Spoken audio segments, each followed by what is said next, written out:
Assalamualaikum warahmatullahi wabarakatuh. Izin memperkenalkan diri, nama Bagus Yohan Fernando, NPM 22411024, kelas manajemen 22A. Di sini saya akan mempresentasikan materi tentang teknik sampling.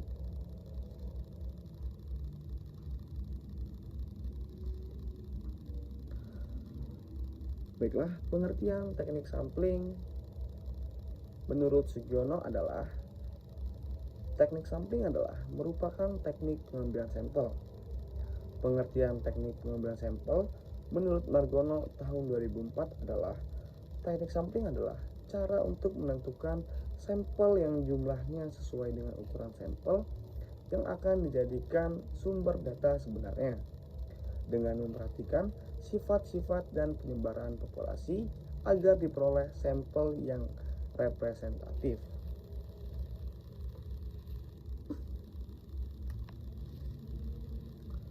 Teknik sampling adalah teknik yang dilakukan untuk menentukan sampel.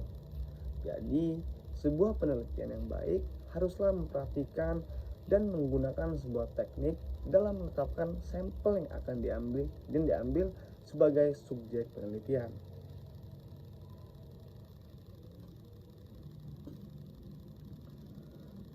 Jenis-jenis teknik sampling. Teknik sampling terbagi menjadi dua, yakni probability sampling and non-probability sampling. Yang pertama, probability sampling adalah metode pengambilan sampel dengan cara mengasumsikan seluruh sampel memiliki kesempatan yang setara untuk menjadi objek penelitian. Teknik ini merupakan teknik pengambilan sampel penelitian kuantitatif. Probability sampling ini terbagi menjadi 5 jenis, yaitu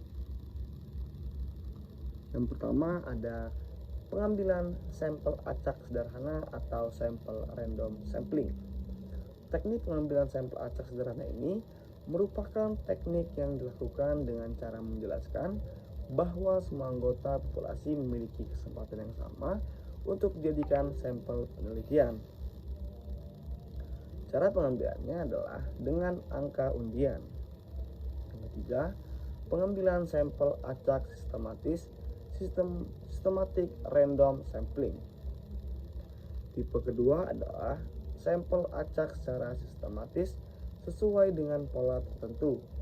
Umumnya, pola yang digunakan teknik ini adalah mengambil interval atau kelipatan dari jumlah populasi dengan jumlah sampel yang akan dipilih.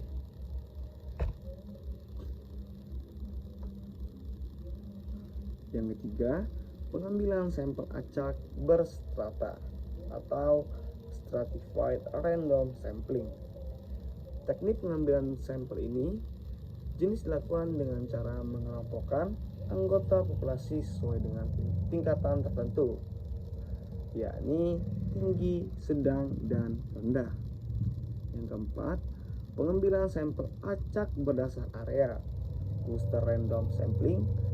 Teknik ini mengambil sampel ditentukan dengan berdasarkan kelompok suatu wilayah dari populasi penelitian. Yang kelima, area sampling atau multi-site sampling.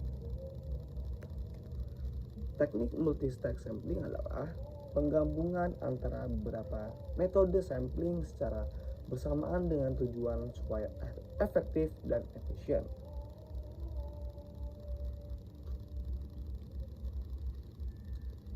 Non-probability sampling.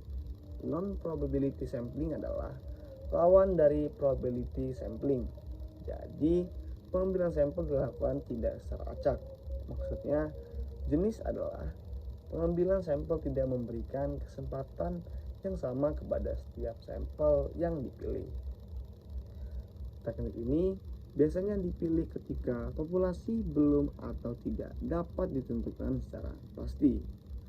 Teknik ini terbagi menjadi 6 jenis, yaitu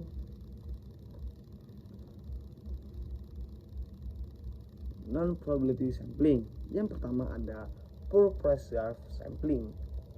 purposive sampling adalah penentuan sampel berdasarkan kriteria yang telah ditetapkan oleh peneliti. Yang kedua ada snowball sampling. Teknik pengambilan sampel ini dilakukan dengan cara wawancara kepada sampel pertama untuk mengambil sampel berikutnya dan secara terus-menerus sehingga kebutuhan sampel dapat terpenuhi seperti bola salju. Yang ketiga ada accidental sampling. Accidental sampling adalah teknik pengambilan sampel yang sifatnya lebih insidental. Yang keempat ada quota sampling. Teknik pengambilan sampel ini adalah dengan cara menentukan jumlah sampel penelitian lebih dulu. Yang kelima, teknik sampel jenuh. Teknik pengambilan sampel jenuh adalah menggunakan seluruh populasi sebagai sampel. Teknik ini digunakan ketika populasi yang akan diteliti kurang dari 30 orang. Yang keenam, sampling sistematis. Teknik sampling sistematis dilakukan dengan cara yang sistematis, yaitu misalnya dengan memberikan nomor terhadap populasi yang akan diteliti.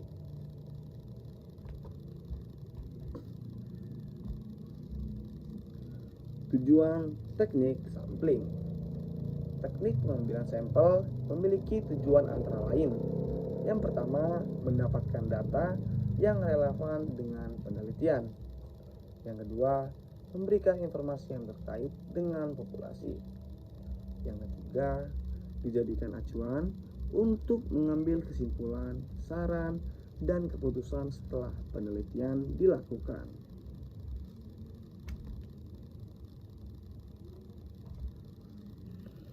Ini dia langkah-langkah dalam teknik sampling. Menurut Dallon, tahun 1981, beberapa langkah yang harus diperhatikan peneliti dalam menentukan sampel yaitu: yang pertama, menentukan populasi; yang kedua, mencari data akurat unit populasi; yang ketiga, memilih sampel yang representatif; dan yang keempat, menentukan jumlah sampel yang memadai.